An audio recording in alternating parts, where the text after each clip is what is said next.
Hamas के साथ जारी जंग के दौरान इजरायली पीएम बेंजामिन नेतन्याहू ने एक कसम खाई थी, वो दुश्मनों के खात्मे की कसम थी। अब जब हूतियों ने इजराइल की राजधानी हमला करने की हिमाकत की, तो उसी अंदाज में एक बार फिर से आईडीएफ ने एयर स्ट्राइक को अंजाम दिया। नेतन्याहू का मैसेज क्लियर है, जो उनके नागरिकों को नुकसान पहुंचाएगा, उसका नामो निशान मिट जाएगा। אזרחי ישראל, שבוע טוב. מתחילת המלחמה הבהרתי שישראל תפגע בכל מי שיפגע בנו. ולכן מוקדם יותר היום כינסתי את הקבינט המדיני-ביטחוני. नेतन्याहू ने हुंकार भरी और आईडीएफ ने जवाबी कार्रवाई में यमन के विद्रोहियों पर ताबड़तोड़ अटैक किए। इजराइल ने यमन में हूतियों के 3 ठिकानों पर ड्रोन से जबरदस्त हमला किया, जिसमें अल हुदैदा पोर्ट, पावर स्टेशन और ऑयल डिपो है। इस हमले में अब तक 3 लोगों की मौत तो 80 से ज्यादा लोग घायल बताए जा रहे हैं। इजराइल ने F-16 लड़ाकू विमान, F-35 एयरक्राफ्ट और ड्रोन मदद से एयर स्ट्राइक को अंजाम दिया। दावा किया जा रहा है कि इस अटैक में अमेरिका और ब्रिटेन का इजराइल को साथ मिला। इजरायली रक्षा मंत्री योव गैलेंट ने यमन पर हमले के बाद क्या कहा, वो आपको सुनवाते हैं। לדם של אזרחים ישראלים יש מחיר, הוא לא הפקר. את זה יודעים היום, גם בלבנון, גם בעזה, גם בתימן וגם במקומות אחרים. אם יעיזו לתקוף אותנו, התוצאה תהיה... वहीं इजराइल के हमलों से दहले यमन में खौफ का माहौल है। हूती विद्रोहियों के प्रवक्ता का बयान सामने आया है।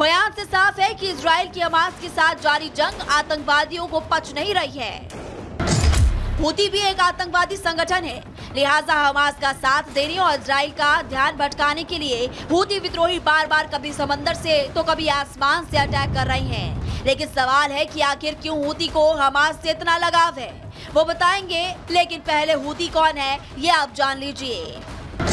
हूती विद्रोही एक खूंखार आतंकी संगठन है। हूती विद्रोहियों के पास 2 लाख लड़ाकों की ताकत है। जोल्फागर, फतेह जैसे घातक मिसाइल है। कुद्स मिसाइल का बड़ा जखीरा मौजूद है। शाहिद समझ जैसे कई घातक ड्रोन और कई एंटी शिप मिसाइल भी मौजूद है। 80 के दशक में यमन में संगठन बना था। शिया मुस्लिमों का आदिवासी संगठन है। हूती आतंकियों के पीछे ईरान की ताकत भी छिपी है। ईरान से फंडिंग, हथियार सप्लाई होती है और 2004 से 10 में 6 बार यमन सेना से युद्ध भी किया। वहीं ईरान, जिसने जंग की शुरुआत के साथ ही खुलकर न सिर्फ हमास की वकालत की, बल्कि इजराइल से जंग खत्म करने को लेकर बात भी की थी। दावा किया जाता है कि जब ईरान के सर्वोच्च नेता आयतुल्ला अली खमेनी ने हमास प्रमुख इस्राइल हनिये से मुलाकात की, जंग में डायरेक्ट नहीं बल्कि इनडायरेक्ट साथ देने की बात कही। और यही वजह है कि ईरान समर्थित हूती बार बार इजराइल पर हमला कर उसे घात पहुंचाने की कोशिश कर रहे हैं। Bureau report, Republic Bharat. और चलिए अब अगली खबर आपको बताते हैं। गुजरात की मैंगलोर में इमरजेंसी कॉल के बाद इंडियन कोस्ट गार्ड ने रेस्क्यू ऑपरेशन चलाया और समुद्र की लहरों के बीचों बीच एक रोगी को सुरक्षित बाहर निकाल लिया। पूरी खबर इस रिपोर्ट में देखिए। ये तस्वीरें किसी एक्शन सीक्वल या मूवी की नहीं है। ये तस्वीरें हैं इंडियन कोस्ट गार्ड की बहादुरी की। ये तस्वीरें हैं हमारे जवानों के साहस की। ये तस्वीरें हैं जो ये बताती हैं कि हमारी फोर्सेस किसी भी आपातकाल स्थिति से निपटने के लिए बिल्कुल तैयार हैं।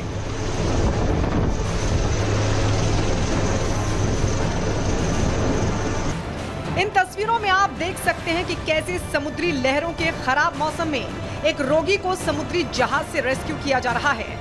कैसे हमारे जवान हेलीकॉप्टर से गंभीर रोगी को एयरलिफ्ट कर अस्पताल तक पहुंचा रहे हैं। दरअसल इंडियन कोस्ट गार्ड को एक मेडिकल कॉल मिली, जिसके जवाब में कोस्ट गार्ड्स ने दक्षिण गुजरात के मांगरोल में ऑपरेशन चलाकर गैबोन के एक बीमार व्यक्ति को रेस्क्यू किया।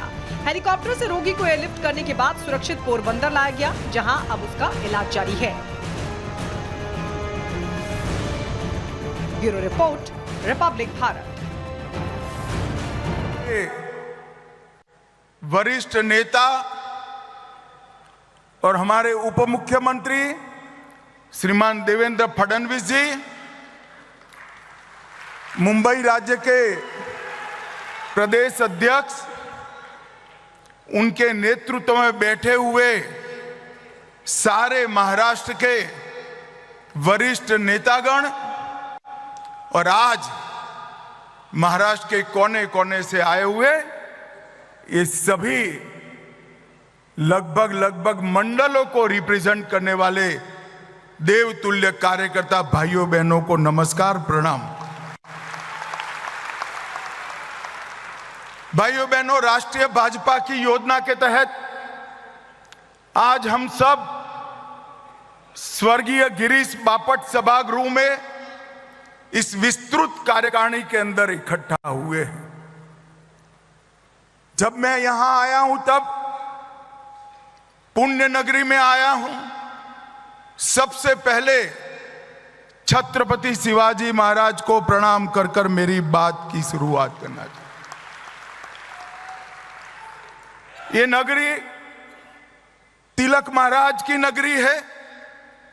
यहीं से केसरी को शुरू किया और देश भर में स्वराज मेरा जन्मसिद्ध अधिकार है, उसको शिवाजी महाराज के बाद पूरे देश में अलग जगाने का काम बाल गंगाधर तिलक ने किया था। मैं आज बाल गंगाधर तिलक, बाजीराव पेशवा और वीर सावरकर, ये तीनों महापुरुषों को मनपूर्वक प्रणाम कर कर मेरी बात की शुरुआत करना चाहिए। आज गुरु पूर्णिमा है। मैं महाराष्ट्र के सभी लोगों को गुरु पर्व की, गुरु पूर्णिमा की मनपूर्वक शुभकामनाएं देना चाहता हूं। भाइयों और बहनों, हम सब जानते हैं कि देश भर में हर प्रदेश के अंदर ये विस्तृत कार्यकारिणी का आयोजन हमारे पार्टी के अध्यक्ष श्रीमान जगत प्रकाश नड्डा जी के निर्देश पर हो रहा है। परंतु महाराष्ट्र की ये पुणे नगरी में विस्तृत कार्यकारिणी का एक अलग स्वरूप भी है, अलग उद्देश्य भी है।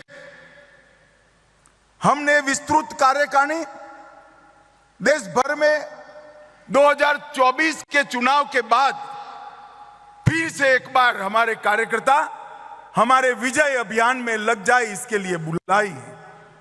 परंतु महाराष्ट्र के अंदर ये विस्तृत कार्यकारिणी 2014 के चुनाव की समीक्षा के साथ साथ 2024 की चुनाव की समीक्षा के साथ साथ 2024 में फिर से एक बार कमल फूल की युति सरकार बनाने के लिए बुलाई।